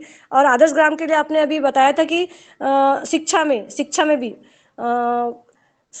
हर दिशाओं से जैसे आगे बढ़ना है, तो एक चीज और भी थी कि शिक्षा में और स्वास्थ्य में तो शिक्षा में जो प्रणाली बहन जी जुड़ी है, प्रणीता दीदी जुड़ी है, उनका आदर्श ग्राम बनने जा रहा है, तो उसमें उनके स्कूल के बच्चे, उनको जागरूक किया जा रहा है, क्योंकि इस आदर्श ग्राम में शिक्षक भी जुड़े हैं ज़्यादातर, तो वो हर स्कूल में जाते हैं, अपने स्कूलों में वो शिक्षा के साथ साथ योग प्राणायाम के ऊपर भी चर्चा करते हैं, और ये जहर मुक्त कृषि के लिए भी वो उनको जागरूक कर रहे हैं, और पौधे लगाने के लिए, कि हर भी जो त्योहार आता है तो पौधे लगाए और उसकी सुरक्षा करें, क्योंकि आपको इसके, और दूसरी चीज कि वो जमा भी करने लगे, जो खर्च करते ना खाने में पैसे फिजूल खर्च करते, तो एक एक रुपया जमा करते और गौशाला को दान भी करते। वहाँ पे गौशाला भी है जो 18 एकड़ भूमि पे है, थोड़ा सी जगह में है, लेकिन 18 एकड़ पंचायत ने दी है जमीन। तो ये बहुत अच्छी बात है कि बच्चे लोग जागरूक हो रहे, क्योंकि बच्चों में शिक्षा और ये आदर्शता, ये सात्विकता आएगी विचारों में, तो आने वाला भविष्य नवनिहालों का बहुत अच्छा होगा और ग्रामों का भी होगा। तो बस इतनी सी बात थी और हम लोग सीख रहे हैं, बस इतना सा। धन्यवाद भैया जी। देखिए जहाँ तक आड़ू की बात करें तो आड़ू यहाँ सहारनपुर में बहुत भर भर के है। आप सभी लोग अगर घर द्वार किसी का प्लान हो, सबको आपको एक एक बोरी दे दी जाएगी। धन्यवाद भैया जी। चलिए, धन्यवाद आदरणीय बहन कल्पना जी, सुंदर वार्ता। और मैं आगे आदरणीय डॉक्टर किशोर दुबे सर महाराष्ट्र से है, मैं उनसे निवेदन करती हूँ क्या आप। धन्यवाद बहन जी, बहुत अच्छी चर्चा चल रही है और चौधरी जी का कार्य बहुत सराहनीय है, बहुत अच्छा काम। विशेषता आपने जो रास्ता, प्लास्टिक, लाइब्रेरी, बच्चों को पढ़ने की सुविधा, ये बहुत ही मूलभूत काम है जो गांव के लिए विकास में बहुत मील के पत्थर साबित हो रहे हैं। चौधरी साहब, मुझे थोड़ी मतलब जानकारी आपसे चाहिए कि आपने इतना अच्छा काम किया है, 4-5 साल से आप काम कर रहे हो, बहुत अच्छे काम किए हैं, और बाकी लोगों ने भी देखे हैं, अधिकारियों ने भी देखे हैं, यूट्यूब पे भी देखे हैं। तो इन कामों को देख के आपके अड़ोस पड़ोस के किन गांवों में, कुछ गांव वालों ने प्रेरणा ली है इस प्रकार के कदम में आगे बढ़ने के लिए, और यूट्यूब के माध्यम से बोला, किसी भी माध्यम से बोलो या अधिकारियों के माध्यम से बोलो, तो कितने गांवों ने ऐसी प्रेरणा ली है तो कौन से कामों को देख के ली है, और अगर नहीं ली है तो उसकी वजह क्या है, इसके बारे में आप हमें बताइए। धन्यवाद। देखिए सर, जो आपने लास्ट में बताया, जो नहीं ली है, नहीं ली की लीग में बहुत सारे लोग खड़े हैं। उसका रीजन क्या है? इस कार्य को करने के लिए सबसे पहले आपको अपना एक मोह त्यागना पड़ेगा। जो पैसे का मोह होता है पंचायत से कमाने का, वो आपको सबसे पहले त्यागना पड़ेगा। अगर आप समर्पित है गांव के लिए, तभी कार्य निश्चित हो सकता है। आज जिला सहारनपुर में जब हम लोग प्रधान बने तो लोग मेरा एग्जाम्पल देते थे कि एक ऐसा प्रधान जो 3 लाख रुपए महीना कमाता है, इसकी सैलरी है, जो अमेरिका में भी रहता है, जो दुबई में भी रहता है, और यहाँ पंचायत में 4 लड़के आए। तो बहुत सारी चर्चाओं में मेरा नाम होता था। लेकिन जैसे जैसे मैंने कार्य करना शुरू किया, उन लोगों की जो घूसखोरी करते थे वो कार्य को उठाने शुरू किए, तो धीरे धीरे मेरा नाम लोगों ने हटाना शुरू कर दिया कि भाई इसका नाम लेना ठीक नहीं है। तो मैं आपको टू फ्रेंकली बता रहा हूँ, एक ऐसी लॉबी तैयार हो गई है जो बिल्कुल नहीं चाहते कि मेरा नाम कहीं आगे आए। लेकिन मैं अपना कार्य करता चला गया, जो मैंने सोचा मैंने वो कार्य कर दिया, और उसी की वजह है, वो प्रेरणा है कि आज थरोली पहचान बन चुकी है। हमारे यहाँ से सहारनपुर का पहला गांव है जो टर्की से स्पेशल एक विजिटर घूमने आए हैं, और वो गांव में घूम के, गांव की संस्कृति देख के, गांव के बच्चों से मिलके, गांव के बच्चों को कुछ अपने टर्कीज के कुछ वर्ड सिखा के गए हैं। तो ये मैं अपनी जो मेरा अनुभव है, जो मेरे पर्सनल लोग हैं जिनको मैं जानता हूँ, वो तो बिल्कुल उस पर कार्य कर रहे हैं। जैसे 2 गांव ऐसे हैं, और एक गांव तो ऐसा भी है जिससे मैंने खुद प्रेरणा ली है। गजेंद्र भाई हैं, बाई चांस वो आज जुड़ नहीं पाए हैं, मैंने उनको इन्वाइट किया था। गजेंद्र भाई हैं, वो पेशे से इंजीनियर है, IIT उन्होंने कर रखा है, एक बड़ी कंपनी में इस समय इंजीनियर हैं। और उनसे मैंने प्रेरणा ली है कि सहारनपुर को पुरस्कार मिलता कैसे है। पहले वो एक व्यक्ति थे जिन्होंने बताया है वो टेक्नोलॉजी कैसे कार्य करते थे, तो उनसे मैंने बहुत सीखा है और उसको मैंने इम्प्लीमेंट किया है। और आज मैं और गजेंद्र भाई हम लोग मिलकर कार्य करते हैं। बाकी ज्यादातर लोग सिर्फ ये सोचते हैं कि यार इससे पैसे कैसे आएंगे, ये 20% का हिस्सा कैसे आएगा, ये एक मुसीबत वाला इशू है। अभी एक गांव कुराली है। संदीप जी, मैं माफी चाहूंगा, मैं लेट जुड़ा, मैं यहीं पर उपस्थित हूँ, आप अपनी बात रखिए। जी, तो ये वास्तव में प्रॉब्लम है एक सरपंच के लिए। अच्छे काम करने वालों को डिमोटिवेट बहुत लोग करते हैं, और इस बार हमारी सहारनपुर जिले को 5 पंचायतों को पुरस्कार मिले हैं इस बार भी। जो लोग एक को एक देख के कार्य शुरू होता है। तो इस बार भी हमारे यहाँ 5 गाँव ऐसे तैयार हैं जो कार्य करना चाहते हैं पुरस्कार के लिए, इन सबको लिए आगे बढ़ रहे हैं। दिल से जो बंदा जुड़ता है वो बहुत कम लोग मिलते हैं। गजेंद्र भाई नैनखेड़ी वाले, आप अगर आप मैं कभी किसी ने मिलवाऊंगा आप लोगों से, वो एक अच्छे मोटिवेटिव के रूप में काम किया। जो बेंगलोर रहने के बावजूद उन्होंने कार्य किया है, मैं तो फिर भी रुड़की और दिल्ली में ही हूँ, तब भी कार्य कर रहा हूँ। तो मैं नहीं समझता कि मेरे आसपास किसी गाँव ने मेरे से प्रेरणा ली होगी। जब भी कहीं मीटिंग होती है मुझे लोग अधिकारी खुद बुला लेते हैं, मुझे मैसेज भी नहीं होता किसी का कि ब्लॉक में कौन सी मीटिंग हो रही, क्या हो रही है।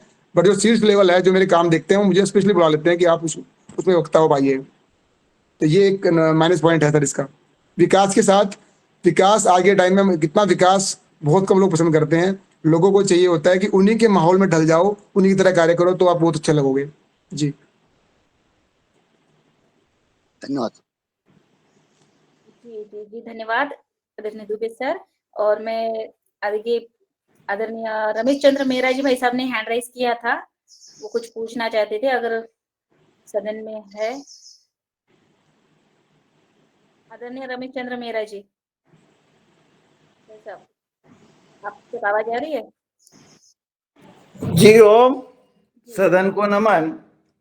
और आज ये जो हमारी योग की कक्षा हुए, आदरणीय पटेल साहब ने बहुत अच्छी कक्षा ली है। और आज हमें जो हमारे मुख्य अतिथि महोदय जो जानकारी दे रहे हैं, ये बहुत ही किसानों के लिए और गांव के लिए उपयोगी जानकारी है।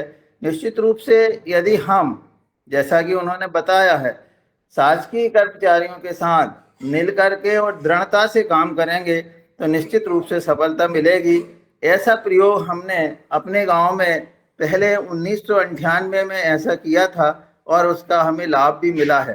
तो निश्चित रूप से जब हम उन लोगों को, ऐसा हुआ था 1998 में, हमने कृषि विभाग आत्मा से लोगों को बुलाए थे, अपनी यूनिवर्सिटी से बुलाए थे, किसानों से उनकी चर्चा करवाई थी, और निश्चित रूप से उसके बाद जो है एकदम से थोड़ा परिवर्तन हुआ है।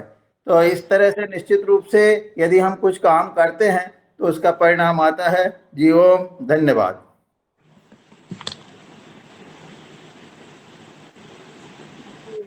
धन्यवाद। और मैं आगे आदरणीय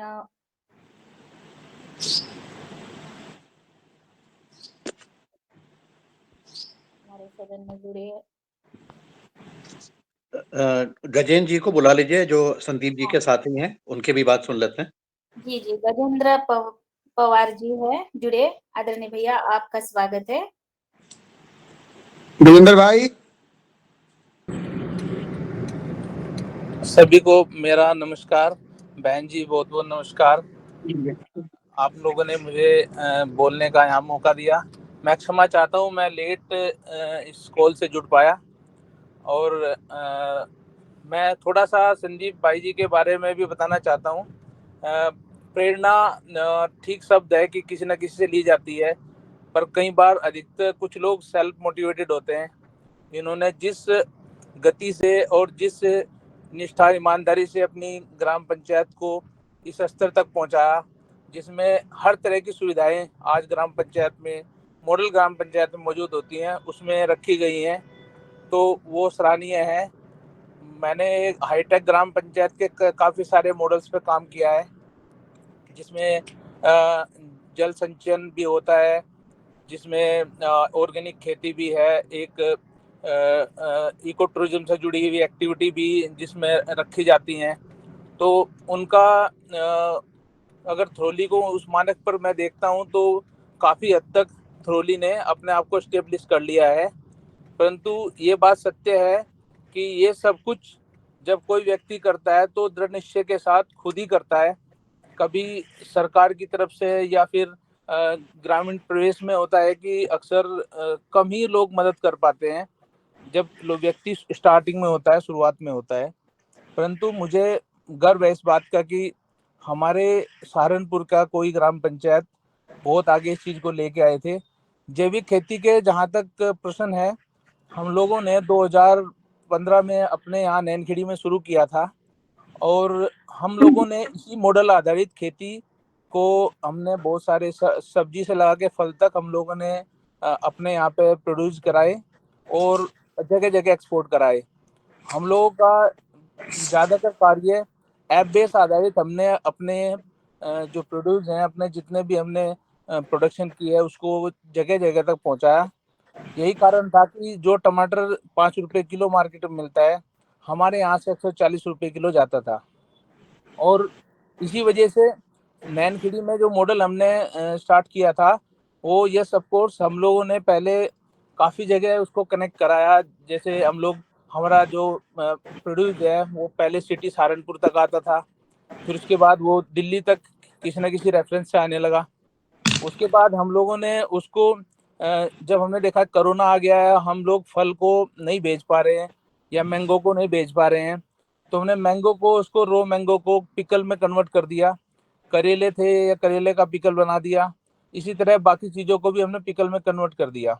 तो उस पिकल को हमारे काफ़ी जगह सराहना की गई और हम लोगों ने इसको सिंगापुर तक एक्सपोर्ट किया है। तो ये एक छोटा सा मॉडल जो हमने रेडी किया था, संदीप भाई जी भी हमारे साथ इस पे कार्य कर रहे हैं। नैनखेड़ी से जो कार्य किया था वो एक ग्राम पंचायत स्तर से हमने शुरू किया था।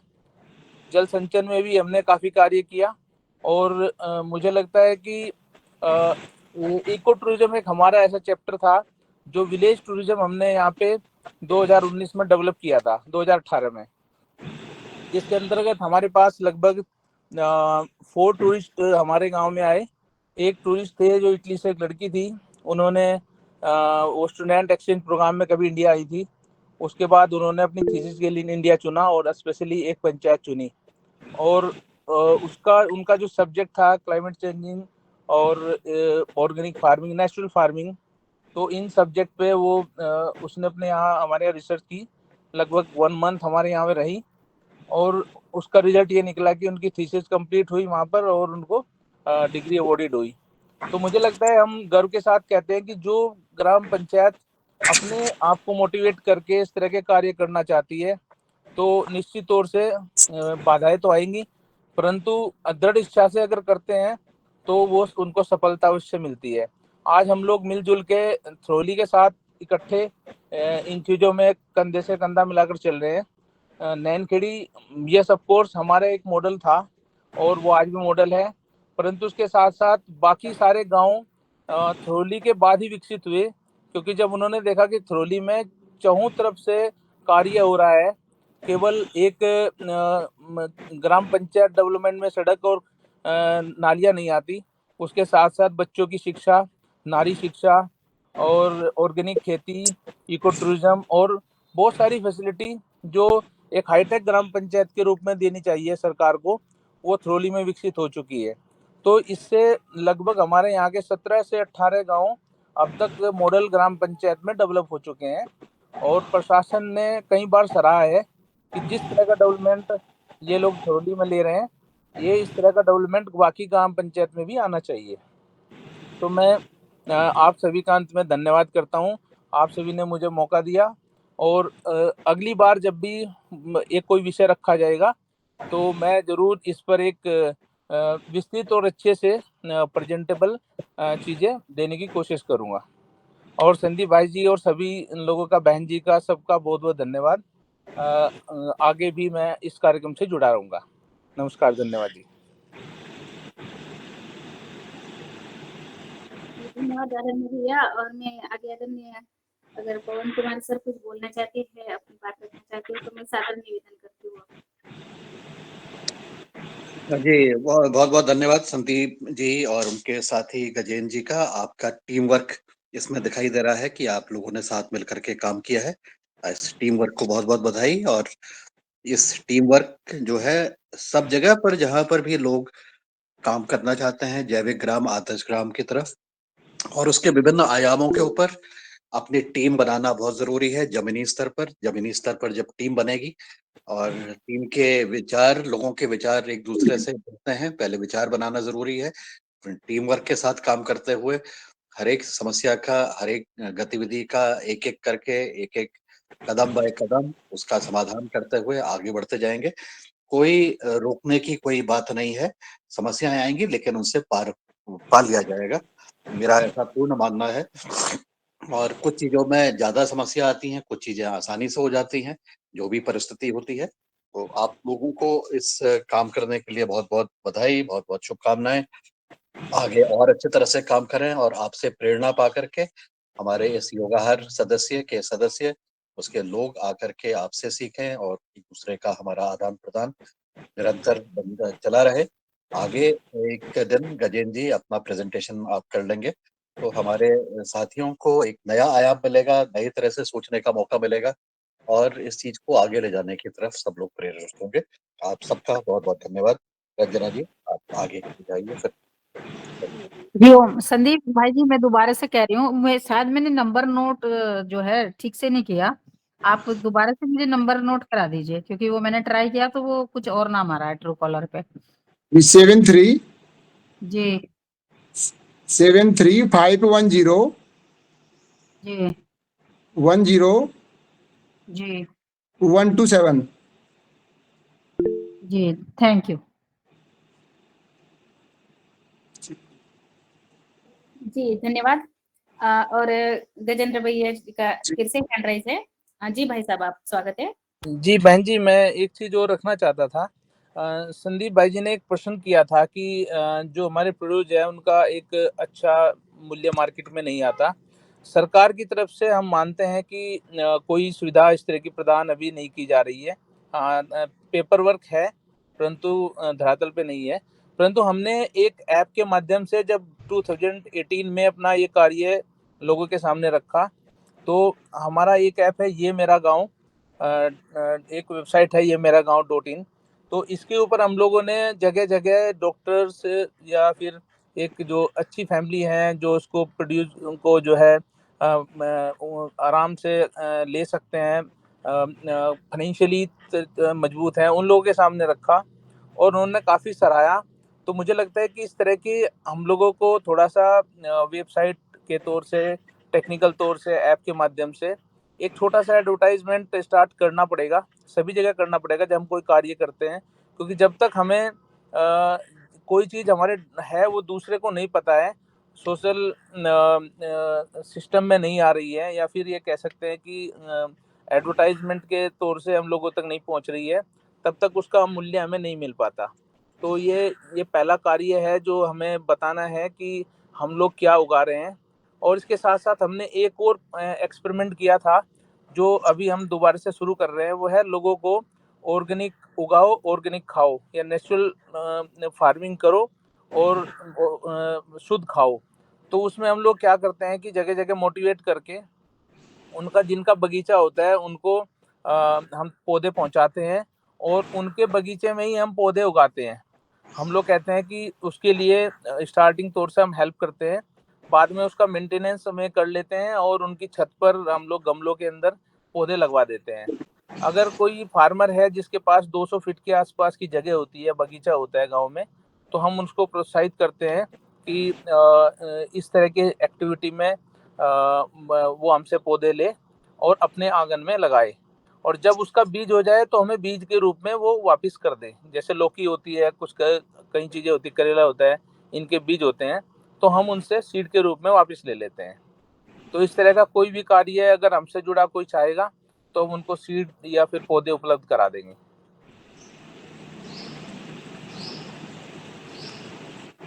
जी, बहुत सुंदर आदरणीय गजेंद्र भैया जी, बहुत-बहुत धन्यवाद आपका और आदरणीय संदीप भैया जी का भी बहुत-बहुत धन्यवाद। सुंदर आज है कि हमारी चर्चा परिचर्चा रही और हमारे बीच में सब भाई-बहन ने अपने-अपने मार्गदर्शन भी दिया और अपनी बात भी रखी। तो मैं आगे हमारा समय 8:25 हो रहे हैं और भी किसी भाई का कोई सवाल नहीं है या बहन का, तो मैं आगे आदरणीय रमेश चंद्र मेहरा जी भाई साहब से निवेदन करती हूँ कि आप आए और आज का हम योगाहार मंच को समापन की तरफ आभार कराने का कष्ट करें। जी।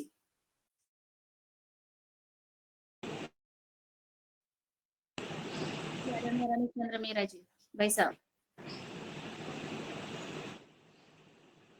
जी, आगे आदरणीय बहन कल्पना जी, आप आभार करा दीजिएगा। आज तक आवाज आ रही है?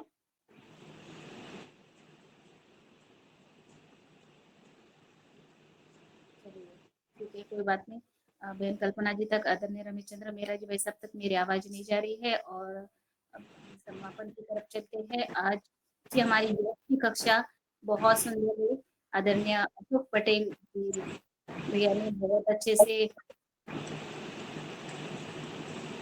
क्लास की और बहुत ही ऊर्जा के साथ तो हम सब ने योग किया आनंद पूर्वक। और दूसरे सत्र में हमारे आदरणीय भाई संदीप भैया जी और आदरणीय गजेंद्र भैया जी जुड़े थे सहारनपुर से। तो उन्होंने आज आदर्श ग्राम पर हमें मार्गदर्शन दिया और हमें बहुत कुछ आज सीखने को मिला इस योगाहार मंच पर। और ऐसे ही हम इस योगाहार कार्यक्रम पर जो कि नया कुछ रोज सीखने को मिलता है। और ये जो कार्यक्रम है, इस कार्यक्रम को हमारे 3 साल पूरे हुए थे। साल में पदार्पण किया है और योगाहार कार्यक्रम जो हमारा 3 साल पूरे होने पर ये हमने योगाहार उत्सव हरिद्वार में मनाया था। हम सभी भाई बहन बहुत आनंद पूर्वक योगाहार उत्सव तो मैं अब ऐसे ही हमें इसको चौथे साल में भी पूरा निरंतर सेवा रूप से देना है। और हम सभी को ऐसे ही योग में आहार में जैविक खेती में और भी सामाजिक दृष्टि से जो भी कार्य चल रहे हैं उनको भी हमें आगे लेकर चलना है। और मैं सभी भाई बहन का आभार करा देती हूँ हमारे साथ जुड़े।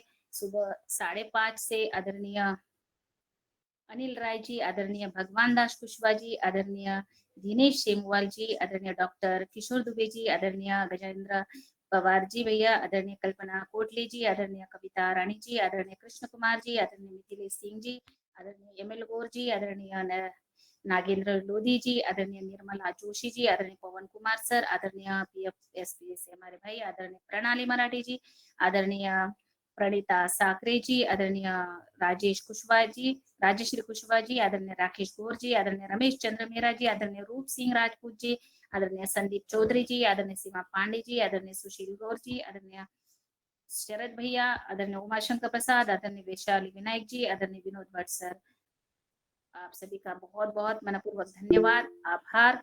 और आदरणीय दिनेश सेमवाल जी भैया जुड़े हैं।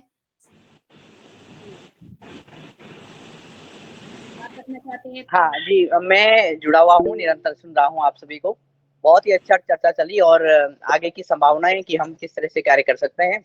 और आदरणीय पवार साहब ने भी बात रखी है कि वो जल्दी ही अपनी प्रेजेंटेशन भी देंगे, जिससे हमें सीखने का और अच्छा अवसर मिलेगा और अच्छा मौका मिलेगा।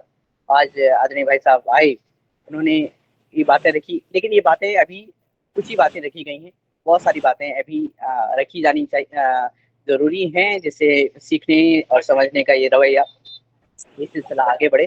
शायद मेरी आवाज कट रही होगी, आप कुछ अन्य आवाजें भी आ रही होंगी, क्षमा चाहता हूँ, लेकिन बहुत अच्छा कार्य रहा।